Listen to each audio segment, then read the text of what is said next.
Hello and welcome to the Squared Circle Psychobabble. My name is Michael Valenti. This is Ralph Valenti for your home of unbiased wrestling conversations for AEW, WWE, NXT, and New Japan Pro Wrestling. Make sure you subscribe, hit that bell for notifications. Last night was AEW Full Gear, and there's a lot to talk about. There really is, Ralph.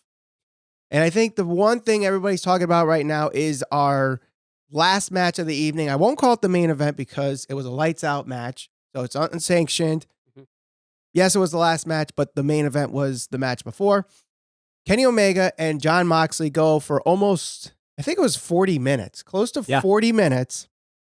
And they do everything possible in this lights out match. We had barbed wire, broken glass.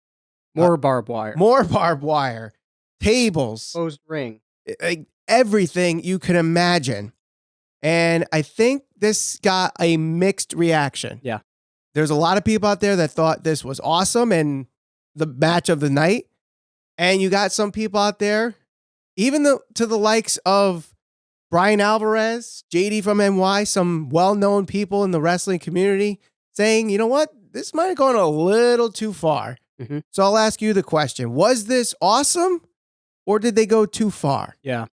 Well, kind of a loaded question. This is what I'll say is, so I'm definitely conflicted on how I feel about this.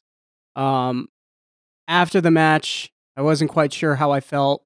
When I woke up this morning, I watched some more of it. Wasn't quite sure how I felt. And I'm not going to lie. I think the inner Attitude Era teenager in me really liked a good majority of this, but I'm just really conflicted on how I feel about this match. And there's really two things I'm conflicted on. One, and most importantly, is why. Why? Yeah. You're two of the very best wrestlers in the world. And if you go back to about a year ago, Kenny Omega, a little over a year ago, before he left New Japan Pro Wrestling, was considered as one of the best wrestlers as far as, professional wrestling in the world. Having some of the best matches against, the top tier guys in New Japan Pro Wrestling. And to see him go from doing that type of stuff, literally being the best bout machine, to what we saw last night, I mean, to me, it's a huge step down for both of these guys. They're both more than capable of actually going out there and just having a good match. I don't know what does this accomplish for them? It doesn't do them any favors as far as a professional standpoint. Mm-hmm. They went out there and they had a death match, right? So to me, it's a step backwards professionally for both of them from what we know they're capable of. As far as the company, and I've said this before on the show, I think AEW has an identity crisis. I don't think they know what they want to be. I don't think they know who they want to cater to. I think that what we saw last night is something that will be very much for a very specific niche market of wrestling fan that will not do them any favors as far as growing their company. This is how you really set yourself up to become a fad. That what I saw last night in that match itself, as good or as bad as it may have been, whatever side of the aisle you want to stand on in this, there's not really many advertisers, programming, anybody that's going to be willing to touch something like that. Right. So it begs to ask the question, what the hell are the goals of AEW, and how does that match that was presented fit into the goals of where they see themselves in the future? I saw somebody actually put a tweet out yesterday saying, oh boy, I bet you Vince is really kicking himself in the ass for letting Moxley go. And I'm just sitting there, I'm like, why? Why? Because they had a death match? Why is that impressive? Like, yeah, if they went out there and had a 5-star match, 45-minute wrestling match that had psychology and everything else, and this wasn't even a well-worked death match or whatever you want to call it. I mean, it was good, but there's certainly been better in matches where you've had the hardcore elements, but were much better than this. Edge and Mick Foley had a great hardcore match at WrestleMania, and they didn't have to do stupid shit like this with glass and the excessive barbed wire. Yeah, there was a burning table and stuff like that, but I don't know. Well, I think first and foremost, I'm always of the opinion of everything has to make sense and there has to be a story to it. That's how I like my wrestling matches. I'm not one that just wants things to happen just for the sake of happening. I'm not a guy that likes high spot fests just because it's high spot fest and aerobatics and Cirque du Soleil or whatever. But watching this match, and it was so weird because I'm not one that likes death matches. But for some reason, everything to me made sense. You know, with all the barbed wire, we know the story that was told between the two heading into this match with the barbed wire bat, the barbed wire broomstick. You have the broken glass from the table from the first night of AEW Dynamite that was used. And that in between the finger spot, right. Not a fan of that, but it made sense. The huge barbed wire box spring or whatever you want to call it that they suplex into, hard to watch, but it made sense. Everything here, it basically told you the story of how far they're willing to go to even win a match that doesn't even really matter. Right. When you think about it. So in that case, it does make sense. But there was still some points, in my opinion, that they might have gone a little too far with this because, one, how are you going to top this? I think, yes, exactly. I think what they did basically was the last time, or at least it should be the last time we see a lights out match, because there really can't be anything that they top with this. And when you think about it, seriously, what else can you do? And this was there was no title. There was no number one contendership involved. The wins and losses didn't matter in this match. So when someone wants to do another lights out match, literally what else can you do outside of a burning table? No, they can't do anything else. I agree. And that's what I said. When you push the envelope that far, you can't walk it back. So every time you have a death match, or you have an unsanctioned match or a hardcore match, they're going to expect you to one-up this. How do you one-up, aside from killing somebody in the ring, how the hell are you going to one-up this? Mm-hmm. You know, so you've pushed the envelope so far, you've kind of pigeonholed yourselves into a position where you can't really push the envelope anymore. Right. I mean, yeah, there's certain things you can do. The other thing too, and yeah, I get it, as far as the storytelling and all of that stuff leading into this and what we saw last night, I guess it made sense and it was logistic. But when I look at this, I'm just trying to think of a much larger overhead, picture of this. What favors does this do for AEW as a business, if anything? Because I can't think of anything. It speaks to a very, and we could probably agree on this, it speaks to a very, very niche market in the professional wrestling fan base. It caters to those that, grew up in the 90s watching ECW, those that grew up in the 2000s and today watching, CZW. That's what it is. And this is the thing. That type of shit that you saw last night is the type of shit you see in gymnasiums and you see in VFWs by guys that can't wrestle. These are two of the very best wrestlers in professional wrestling. So to see them go out there and have that type of match, to me, it just doesn't make sense. The spot that Kenny Omega did where he did the Phoenix Splash onto the exposed mat. Why? Why? You don't need to do that. You've worked your ass off to get to this point where now you're a VP at a company and you're going to those lengths, and I get it. You want to please the fans, but you want to hurt yourself in the process? All that work over the years, and Moxley going from WWE to going to this, it doesn't make sense. And as far as like the business standpoint of it, you look at UFC. Many advertisers and the commissions wouldn't even touch UFC because it was too barbaric, as they said. Mm-hmm. What you saw last night, I mean, like we said, it pushed the envelope so far. Like, what are the goals of this company? Right. Do you want to grow the company? I can't imagine there's going to be many kids that are going to be allowed to watch this that would help you grow your company. And if you're going to speak to just a very small minority group of the wrestling fan base, I'm sorry, you're not going to last. You'll be a fad, just like ECW was a fad, just like TNA was a fad, and now it's Impact. But, what the hell are your goals? And this is what happens when you have a guy like Tony Khan, who is a wrestling fan running a company. He either doesn't have the willpower, the balls to go to them and say, look, no, I'm sorry, this doesn't fit the goals of the company. And that's part of the problem. What the hell do they want to be? I think they literally have an identity crisis where they don't know what they want to be. Do you want to be a deathmatch company? Do you want to be the high-flying company? It certainly doesn't fit. That match doesn't fit into the athletic type of wrestling matches that Tony Khan was promising that we were going to get. Now, again, the match itself, whatever, it doesn't bother me. But again, like I keep saying, there are the other people that you have to convince. It's not, you can't just cater to the 1 million people that are tuning into your show on a Wednesday night, because you won't last. People will lose interest, or they'll be turned off by some of the stuff that they saw last night, and they just won't watch it. Right. So to me, doesn't make a whole lot of sense. I don't get it.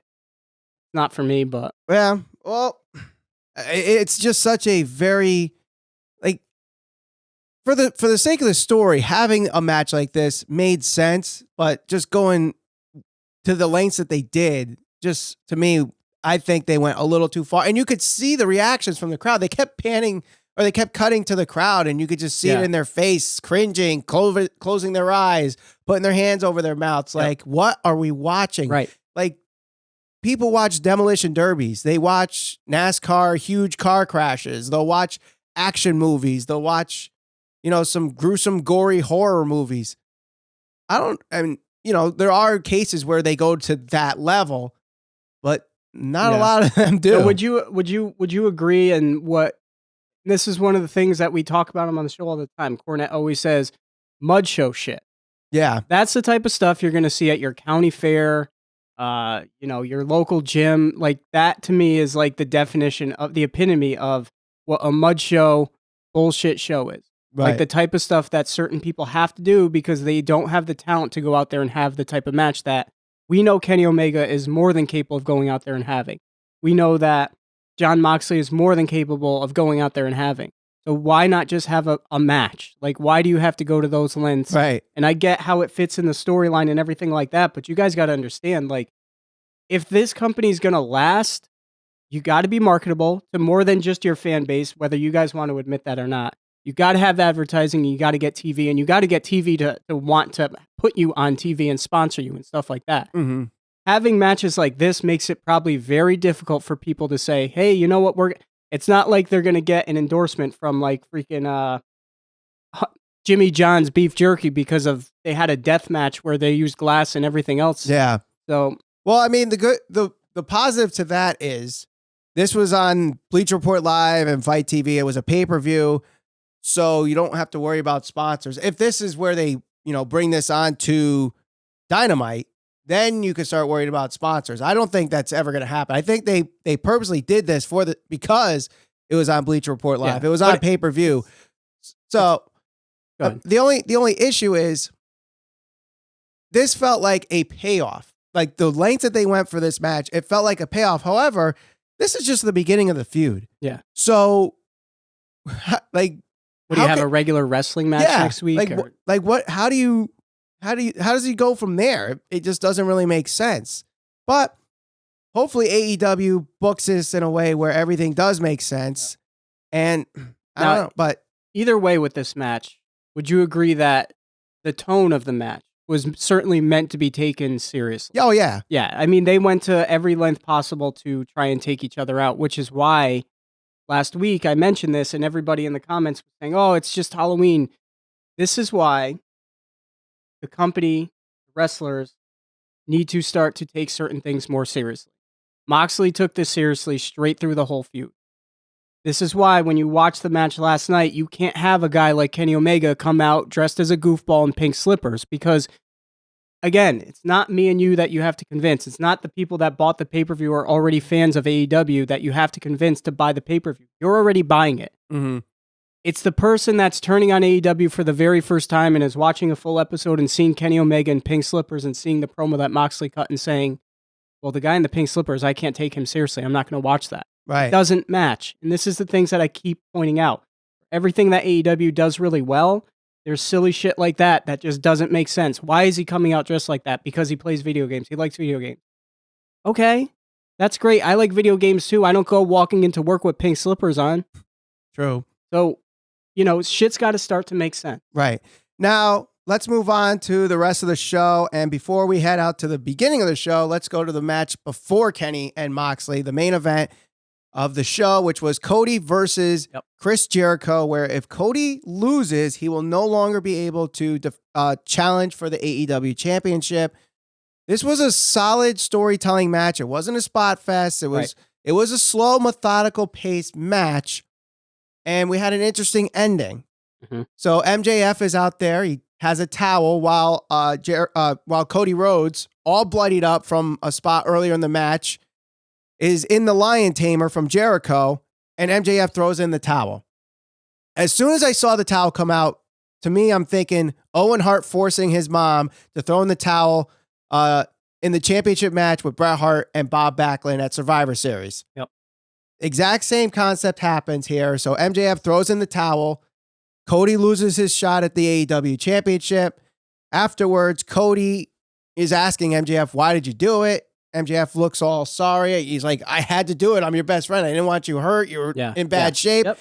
And then MJF kicks him in the balls, and everybody knew this was coming. The MJF heel turn. He's already a heel, so it's not a heel turn. Yeah. He just turns on Cody, and he instantly becomes the biggest heel in AEW. Yeah, yes, he does. So what do you think about this ending with MJF? Well, it's definitely controversial. Had he not turned or given the, kicked Cody, then I probably would have been a little more critical of it, but I'm okay with it given the outcome and the circumstances that are going to follow this. So yeah. They really, I'm not going to say they booked themselves into a corner, because I really like the story they told leading up to this, with Cody saying if he loses, he'll never challenge for the title. So, again, having him lose clean would probably put the kibosh on his whole run as far as trying to acquire the championship from Jericho or whoever had it for quite some time. The fact that MJF threw in the towel, but then they doubled down on that and having him actually turn on Cody, I'm okay with that, because it positioned him as a really big heel. Mm-hmm. And it got a big reaction from the crowd. There was somebody that threw beer on him. So I'm okay with the way they did it. I definitely think this was the best match of the night. Good psychology throughout. So I'm not totally against what they did at the end of it. Now, I mentioned on the show prior to Full Gear on our live prediction show. Thank you all that joined us for that, by the way. I said the longer this match went, the worse it was going to be. However, I actually felt the opposite. I felt the longer this match went, the better it got. Yep. So kudos to both Cody and Jericho for doing that. There was one spot I think everybody's talking about, though, where Cody Rhodes channeled his inner PCO and did a dive out onto the ramp. And because of how the ramp was set up last night, he went head first into the ramp as Jericho dodged the dive. And, that gash was bad. That was a bad gash. Some of those moves are a little ill-advised, but I mean, that one was hard to, as soon as you see it, you're like, crap. Yeah, that's how you get busted open the hard way. But, no, I thought this was a great match. I love the story they told. I love the psychology. It definitely had an old school feel to it, a big fight feel to it. I love the way that they got his mom involved in the match. I thought that was a nice touch when she slapped Jericho. She actually slapped him twice.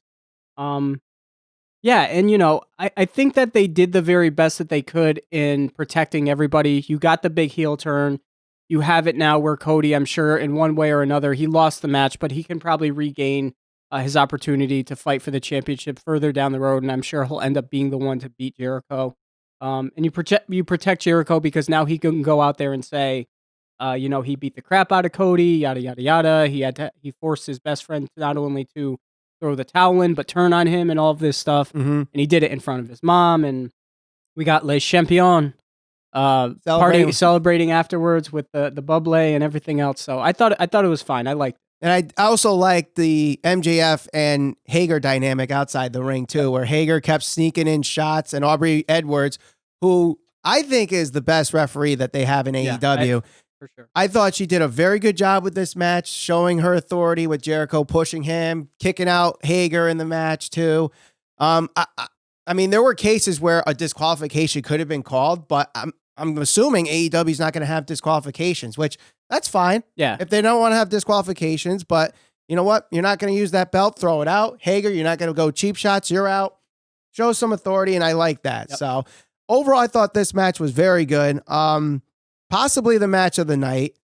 I mean, depending on your opinion on wrestling and your preference here, but let's go all the way back to the beginning now and go over the rest of the matches here. So we start with the buy-in, B. Priestley versus Britt Baker. Britt Baker gets the win over Priestley. I thought this was a solid buy-in match. It was a match. You know, it accomplished, I guess, what it wanted to accomplish. Britt Baker went over. I guess it seemed a little anticlimactic for this feud because they kind of built it up and the video package built it up really nicely. But Britt Baker got hurt throughout their whole feud a couple of times. So that kind of left it feeling a little stagnant. Yeah. It was fine. It was what it was. And apparently it was supposed to be on the main show, but something with timing issues or something. I think Britt Baker also had the flu. They said that she had to get fluids before the match. Really? And she tweeted out afterwards, beat the bitch. Now I'm going to go beat the flu or something. So I know she was sick. And, for being sick and under the weather, she performed fine. It was okay. Well, that's new to me. I didn't see that tweet. But now we'll head on to the main show. This match, Young Bucks versus Santana and Ortiz. This match started off very slow, and the crowd was not into it. And I don't know if the crowd wasn't mic'd properly or they just weren't hot. Something was a little off with this crowd. Yeah. But as the matches went on, they started picking things up. So it wasn't an entirely dead crowd like you see at WWE shows. As this match went on, it got really, really good. I thought the selling of the injury from Nick Jackson on the kick and the shin, he did a really good job selling that. And I thought Santana and Ortiz did a good job double teaming him and, executing and further injuring that leg. It was a little spotty at points. And I thought it was right at the 16 minute mark. That's when I thought the match should have ended. I think they went 5 minutes a little too long. But still a very good match. Yeah. A great way to start the show, the main card. And then we get this thing afterwards with the Rock and Roll Express. So Santana and Ortiz win the match. But then afterwards, Rock and Roll Express come in, Young Bucks help them out, and they swipe out Santana and Ortiz. This reminded me of Raw 25 where DX, basically annihilated the Revival. And everyone on Twitter was like, oh, the Revival are buried. The Revival are buried. I didn't see those kind of tweets on Twitter about You're not going Santana and Ortiz getting buried. No. And, I didn't personally like the attack afterwards because it's like, okay, you got Santana and Ortiz who just won this big match. They've got some heat now. And you essentially just kind of put the kibosh on their whole heat and everything else because you had them taken out by these older guys. Granted, they're legends, and the suicide dive looked good. The Canadian Destroyer was a little clunky, but I could have done without that. I figured they were to get involved because of the whole storyline angle that was leading into this, and the fact that they kept showing them in the crowd. So I didn't necessarily like that dynamic at the end of the match. I thought the match was okay. I thought it was long.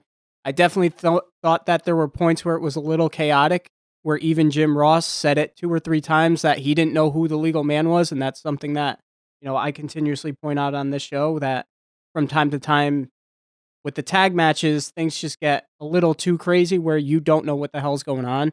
And I think I even said that to you a few times throughout. I'm like, who the hell is legal right now? So there was a point, I think, right when I was saying this match was getting a little too long. That's when you started getting it a little too chaotic and you weren't sure who the legal man was.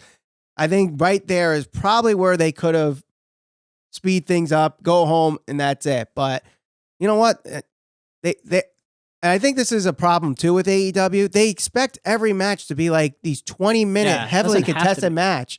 It's okay to have a 15-minute match. It's okay to have a 5-minute one-sided match. The 5-minute match last night I felt should have definitely, and we'll get into this, should have definitely been Shawn Spears versus Joey Janela. Yeah. That was a way longer than that needed to be. But anyway, back to this tag match.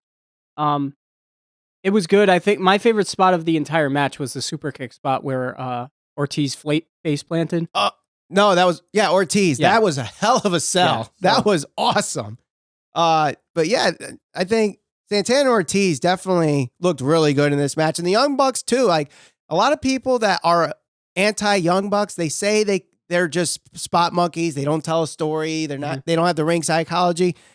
Honestly, I disagree. I mean, last year we saw Matt Jackson sell his back at Fighting Spirit Unleashed or Fighting Spirit Evolve. I can't remember the actual name of the show. The one where they were in California against the Golden Lovers. He was selling his back throughout that entire match. That was great. And then tonight we see Nick Jackson selling his shin. So, but we move on to our next match here. Pac versus Hangman Page. This one, about 20 minutes, solid wrestling, just everything I expected from this match. Yeah, this is a good match. Hangman Page does get the win. I don't know if I like that decision, but it, you know what? Puts him back into that number one contender spot. Pac, though, you know, you would think they'd make him look strong and just have him rally some wins, but he's been floundering since Dynamite started. Yeah. And I think that it'll probably set up a rubber match between the two because they're both 1-1 now, I believe. Well, I guess this was the rubber match because Pac beat him in the singles match, but then Hangman beat him in the tag match. So I guess if you want to call that, I guess. Yeah, that's why they were calling it a rubber match. But you could certainly say, hey, they both won a singles match each and they can have something else down the line. Maybe a number one contenders match because now they got the rankings going and Hangman was number 3. Pac was number 2 and Cody was number 1. So now that Pac loses, he probably drops down the rankings. Hangman goes up to probably number 1 now because of Cody's losing. So you imagine that would mean, I guess, a rematch between Jericho and Hangman. Right. Whenever that may be, whether that's on an episode of Dynamite or whenever the next pay-per-view is, the Rock and Rager cruise, whoever knows. So, but I thought this again was a solid match, very stiff. You got some really hard hitting in this match, some good spots, some good psychology. And at the end of it, Hangman Page wins. Yeah. Now we go on to the next match, which you said should have been a 5-minute squash. Shawn Spears beats Joey Janela. I agree. This one here, no real build to it. Basically, the point was to get Shawn Spears over. Yeah. I understand they want to make Joey Janela look good, but what does a win for Shawn Spears over Joey Janela do for him? Essentially does nothing, right? And the other thing is, too, when you look at the two guys side by side, you know, when I look at Shawn Spears, I'm like, okay, he's a pro wrestler. When I see Joey Janela, I'm like, that's a guy trying to act like a pro wrestler. Like just watching him walk out and his mannerisms and he's rolling around in the ring. And I'm just like, I don't know. I just don't buy it. Yeah. You know, so I know that Shawn Spears won the match and the way that he won the match, it looks like they're going to try to do something with him. Yeah. But, you know, how much heat and how much of a rub do you really get from a win over a guy like Joey Janela? Probably not too much. Now, the only thing I will point out, and this was brought up by Twitter. So last night was the anniversary of the Montreal Screwjob. Yeah. Earl Hebner was the referee in this match, and I think this was the only match he refereed, if I'm not mistaken. And in this match, there was a sharpshooter. Yes. So I wonder if that was intentional. And then, of course, with Tully Blanchard later on, he had the Spike Pile Driver, you know, with his Brain Busters, 4 Horsemen with Arn Anderson there. So I'm interested to see what the future is for Shawn Spears and Tully Blanchard. Right. So obviously this sets something up where maybe Tully helps him get more wins and gets him into the top 5 rankings or whatever. So I like the spot where he tied his ponytail to the corner. That was funny. So that was funny. Good original use of the ring, the turnbuckle. Yeah. So moving on now. Let's see. I believe the next match after that was the Riho. No, before that was the tag team match. Okay, that's right. So it was the tag team championship match. SCU versus the Lucha Brothers versus Private Party. Basically everything you would expect from these 3 guys. It was very spotty, very acrobatic, very high flying, risk taking, and SCU wins at the end of it all. I thought Private Party looked the smoothest they've looked since they've come to AEW. And I think with the help of SCU in this match, kind of helped them go in the right direction. Rey Fenix looked really good in this match. Rey Fenix looked awesome in this match. And afterwards, we get the return of Christopher Daniels. Now, what do you think of this whole lights out concept? they did this twice. So earlier in the night, and I forgot to mention this before, but after the B. Priestley Britt Baker match, they killed the lights, and Awesome Kong and Brandy come out and attack B. Priestley and cut her hair with some knife. Yeah, yep. That was a little weird. And then here, the lights go out, and you have Pentagon and a miniature version of Pentagon doing the Cero Miedo, and then the mini Pentagon attacks Pentagon, and it turns out to be Christopher Daniels. Yeah. These lights out things, like, they're overused, in my opinion. It is, and it's really a cheap way out of it's a cheap way to get your storyline or the whole whatever segment across, because now you have to assume that the light guy is in on this.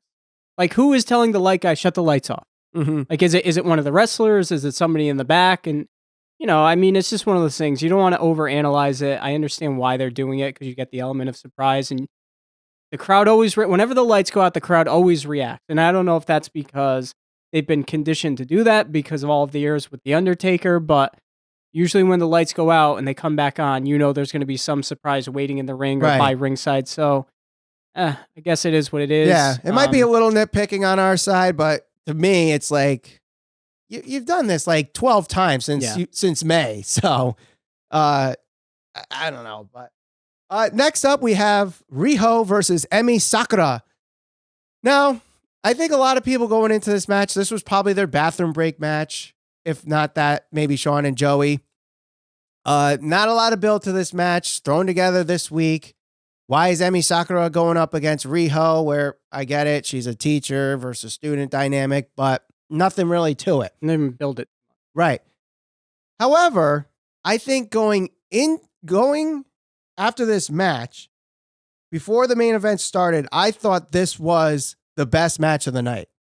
I agree. Yeah, I thought this was definitely my expectations weren't very high for this match, but so exceeding my expectations wasn't going to be very difficult, but I ended up thinking that this match was actually very good. I thought that it was the best worked match to that point of the pay-per-view.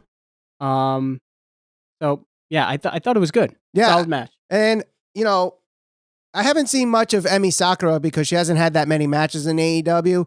But this match here, she worked really well with Riho, and obviously being the teacher-student dynamic, they have good chemistry together, and they really showed. And I said in the prediction show, this could surprise people as being one of the best matches of the night. And I think that actually happened. Good psychology in the ring. You know, we got the finishing move of Riho, the surprise roll-up victory. Yep. No one tell me she has another finishing move besides the surprise roll-up, because that's her finishing move. I'm sorry. She doesn't have another finisher. Not bad, but that's her finisher. The surprise roll-up is her finisher. So, but I did like this one spot here where Emi Sakura was kind of doing a bridge on Riho, and in the process, she was singing Ayo, which is a Freddie Mercury tribute from his concerts. So being a big Queen fan, I really like that. And obviously, she's a big Freddie Mercury fan. Yeah, if you haven't noticed yet, she loves Freddie Mercury. So I really like that too. So she gets bonus points for me. So at the end of this, you know, we got the Cody match. We got the Kenny match. We already talked about that. So in your opinion, what was the match of the night? Oh, for me, it was definitely Cody and Jericho. Yeah, easily. I agree with that. You know, with the bad comes the worst. What do you think was the worst match of the night? Worst match? I don't think there was really a quote unquote bad match. If there was a least favorite match, I guess Shawn Spears and Janela. Yeah. It wasn't a bad match, but again, it doesn't do much for him. Right. I agree. I think like Shawn Spears and Janela didn't really do much. And like I said this in our prediction show. You know, you had a guy like Darby Allin who came off looking strong several weeks ago. He was in the crowd. They panned to him quick last night. Didn't really say much about him.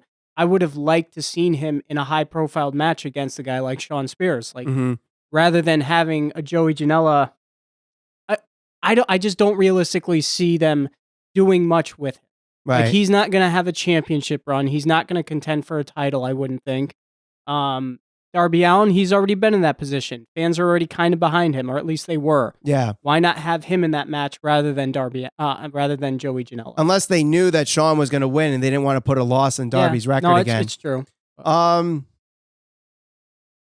What would you say was what was the spot of the? I don't want to put you really on the spot, but what was the spot of the night off the top of your head? I really liked, like I said, I really liked the use of Cody's mom in that match. I liked the super kick from, was it Matt Jackson on Ortiz? I think that to me was the spot of the night. Just an awesome sell job by Ortiz. I think that one there. That was very good. That's the one those two definitely stick out to me. Right. I don't have the official time for Cody and Jericho, so I don't know if that went over or under 25, like our over and under. It went over. I think it did go over. I think we actually were under 6 Canadian destroyers. Probably like 4 though. I think it was close. It was 4, and then the suicide dives. I don't think they made it to 15. Yeah, but this is something I talk about all the time too. It's like so many of these matches are so similar. Like, how many times do we need to hear them on commentary saying "Tope Suicida"? Like, how many dives? How many super kicks? How many Canadian destroyers? Or as Jim Ross will call it, the Suicida Day Torpedo or whatever. Whatever. I mean, it's like, are these guys going to do anything to differentiate from one another? Is anybody going to do anything different? It's like, at some point you have to say all these matches are kind of the same. Yeah. Cody and Jericho, it stood out for a reason. It was that much different. They did their own thing. They did their own shit. And it was great. It was the best match of the night. What'd you think of the commentary with 2-man instead of 3-man? Now, Shivani wasn't there because he was doing stuff for Georgia football, so it was just JR and Excalibur. I don't think JR was bad last night. Excalibur was okay, I guess. I think there was one point where JR literally said something and called himself out and said, "Wow, that was bad." So I try not to get too over analytical with the commentary and try to focus more on the match itself. But I mean, nothing really stood out to me as being really bad. Right. No, it was just interesting because people would be like, they have a 3-man team. And on the pre-show, they had a 3-man team, which was Golden Boy, Taz, and was Excalibur the third person? I think so, yeah. So those 3 people, but then Golden Boy and Taz leave and they just have it as a 2-man crew. Yeah. Like, people are like, why don't you just have Golden Boy there as a third person or keep Taz out there?